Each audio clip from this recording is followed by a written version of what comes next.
Hello everyone and welcome back to Xbox Nation. My name is Fletcher and this is the video where we take a look at the games coming to Xbox and Game Pass over the next week. It is certainly a quieter week now compared to the last couple of weeks in November, however we still have some notable releases still coming out and one that I'm actually really excited for. With that, do remember to keep an eye out for the Xbox Game Pass icon so you know which games are coming to the service, and let's just dive right into it.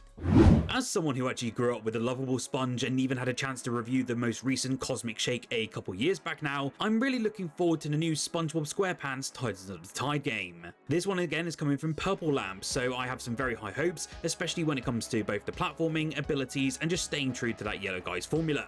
This one though is based entirely on a brand new story, as a clash between the Flying Dutchman and King Neptune has essentially unleashed ghostly mayhem all over Bikini Bottom.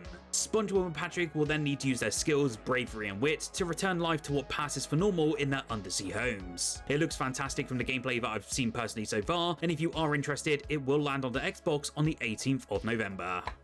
Sometimes I just love highlighting the weird and wonderful indie games that come onto the Xbox marketplace, and Sektori is certainly one that I wanted to show you this week as it looks pretty fantastic. To give you an idea, this one is an intense, fast-paced twin-stick shooter that's infused with hard-hitting techno music. You have to basically choose your different upgrades carefully and create some powerful builds to take on the relentless enemies and also the epic bosses on a constantly evolving battlefield. Sektori though is a game that really does require your complete focus, as it's a game where the sort of high adrenaline visuals, music and gameplay all come together to transport you into another state of consciousness. It can seem like simple, pure gameplay from what I'm showing you on screen, but with lots of quick runs and a ton of replayability, I reckon this could be another addictive indie gem just like we see with Vampire Survivors.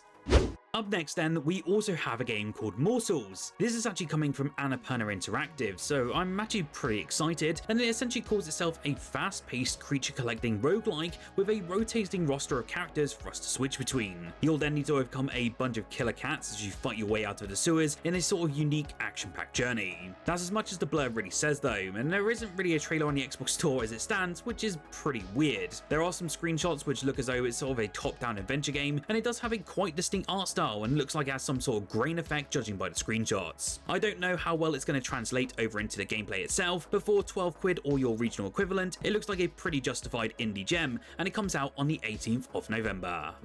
I wanted to quickly highlight that we're also receiving a brand new and free AC Mirage expansion on the very same day. I absolutely love my time with this game, and the fact that Ubisoft has suddenly decided to give us some free content seemingly out of nowhere was pretty fantastic to see. Valley of Memory brings more than 6 hours of new content, which is awesome, and it is taking place before the main Avengers finale. It essentially kicks off when Basim learns that his long-lost father might still be alive in Alula. Basim then decides to go on a journey to see if these rumors hold any truth, only to discover that the Valley of Alula is threatened by a dangerous gang of robbers and his father has basically gone missing. There will also be a ton of gameplay changes and improvements which will be rolled out at the very same time, so props to Ubisoft for doing this massive free update.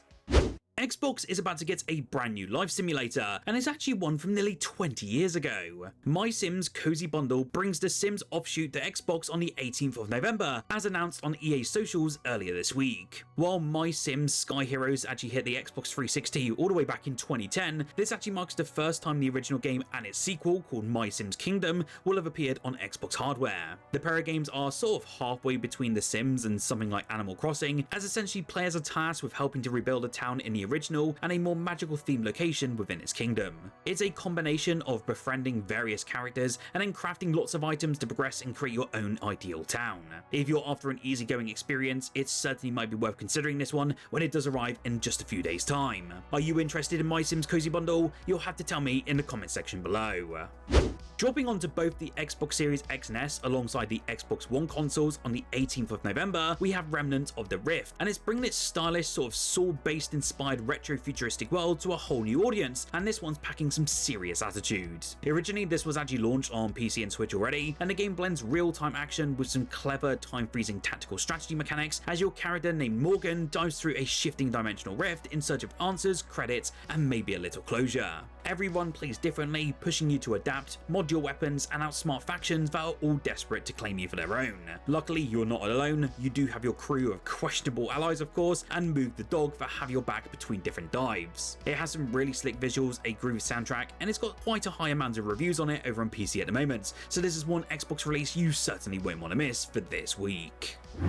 Next, we have Moonlighter 2 The Endless Vault, finally arriving this week after a very short delay, and it's coming to Xbox Game Pass as a day one release. As the sequel to the beloved action RPG, this title reinvents the life of an adventurer/merchant with a stunning full 3D isometric look. It is set in the quaint village of Tresna, and you'll balance the thrill of dungeon crawling with the intricacies of running your own shop. There are a ton of added features in this entry, from exploring challenging dungeons filled with relics to managing an ever-evolving inventory of weapons, gear, and mystical items. Of course, this one will be enhanced by some brand new mechanics, diverse biomes, and refined combat systems, and it's looking like Moonlighter 2 is enriching that original formula. Whether you're a veteran fan just like me, or a newcomer to the franchise, I 100% bet you this will be a fantastic indie for this week. For me personally, it does seem that Game Pass subscribers are eating pretty well this week so far. Of course, we will have more announcements this Tuesday, so make sure you subscribe and don't miss out on my video on that one, but we do have another day one title hurtling towards the service. We now know the Monsters Are Coming Rock and Road release date, which means we can finally mark our calendars for when this title will join the lineup of Xbox Game Pass games on the 20th of November. To give you a bit of an idea about this one, it essentially brings us some new roguelike action as we defend against waves of alien monsters. The game certainly has an air of vampire survivors to it, which I absolutely adore, with the hordes of enemies that you'll need to fend off here. To keep all the enemies at bay though, you'll of course need to forage for materials, build defensive structures, and with each run, you'll have to push closer to reaching your goal. I'm really looking forward to this, but do be warned, it's currently only stated for a PC Game Pass only release at the time of this video. From the same team behind Star Wars Dark Forces Remaster comes the long-awaited return of the 1997 Western FPS legend known as Outlaws plus handful of missions. In this one, we can once again saddle up as ex-Marshal James Anderson and ride straight into a gritty tale of greed, corruption, and frontier justice. You'll be armed with your trusty revolver though, scoped rifles, and devastating shotguns, and you'll be taking down ruthless gangs across the Wild West in fast-paced, satisfying shootouts in typical boom shooter fashion. This remaster packs uncompressed cutscenes though, fully updated weapons and character visuals, and even smooth performance for up to 4K at 120 FPS. And if you're itching for some competition, there is even the inclusion of cross-play multiplayer with modes like Deathmatch, Capture the Flag, and so much more. This seems like such a great remaster classic for this week, and I bet many of you might be diving into this one for a lot of nostalgia. Well, if any of you want another yearly rendition of a cricket game, then you're definitely in luck, as Cricket 26 does launch this week. I won't lie, I absolutely despise cricket as a sport, and I just have no idea how anyone finds it enjoyable, but hey, at least some of you can get your fix finally for this year. Apparently, and upon doing some research for this video, it does look to feature the most authentic and immersive cricket experience we've ever seen. This is due to their claimed next level battle mechanics and the introduction of an all new management career mode. Some content creators over on Twitter basically said that the screenshots look really improved compared to last year's, so maybe that is a good sign for you. Well, if you're one that is interested in cricket, it does land on Xbox this week. On the 21st of November, Terrifier the arcade game turns Art the Clown's sadistic chaos into a bloody retro-style beat-em-up, and it's everything as wild as fans would really hope for. You step into the shoes of Art himself, tearing through movie set stages where a film about him is actually being shot, at least until you show up to ruin everything that's going on.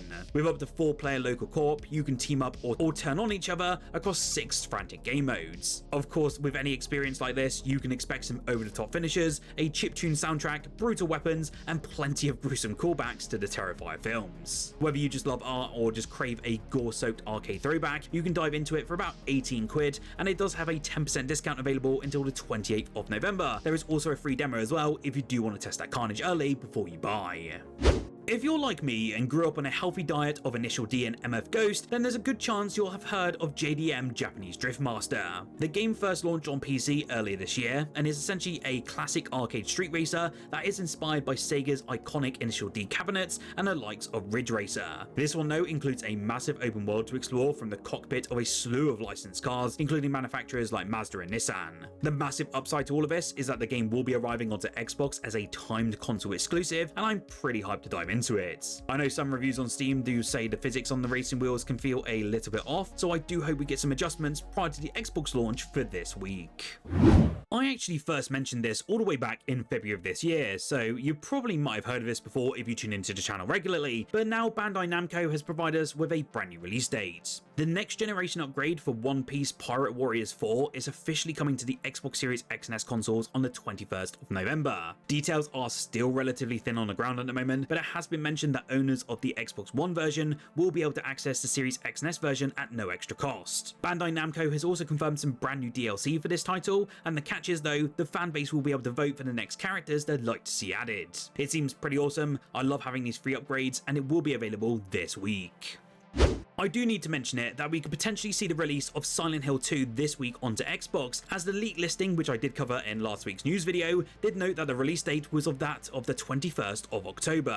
I know there are a ton of rumours and confirmations about a potential Xbox showcase this November, and I have a feeling we might actually get a show for this week. Do make sure to subscribe though in that instance, as I will cover all the upcoming showcase and news of course, and I do have high hopes we will get the Silent Hill 2 remake at the end of this week.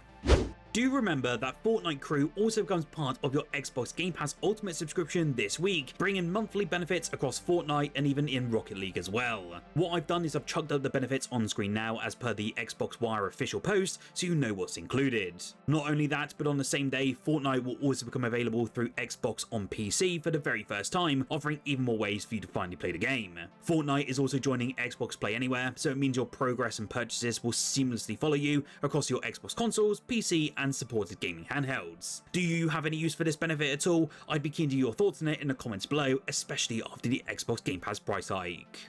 On a final note, Xbox has also added 7 brand new games to its Xbox Retro Classics library for this November, and that's following the 4 that joined the lineup around this time in October. We've actually got a PS1 title in the mix for November as well. The Lost Vikings 2 is that game, which is a puzzle platformer that received pretty good reviews all the way back in 1997. The original SNES version has also been made available separately on the Xbox Retro Classics collection, along with the first iteration of the series that arrived in 1993. The folks at Antstream Arcade have already been committed to bringing even more games to Xbox in 2026, so the lineup of this will continue to grow as we move forward. It's looking pretty impressive at this point, and I can only give props to Antstream Arcade and Xbox for working together on this collaboration. What game are you looking forward to this week? You'll have to let me know in the comment section below. Do like this video as well if you did enjoy it, and subscribe for more Xbox content on a daily basis. A big thank you as well to our channel members for your continued support moving forward, and until the next video, have a lovely weekend and happy gaming.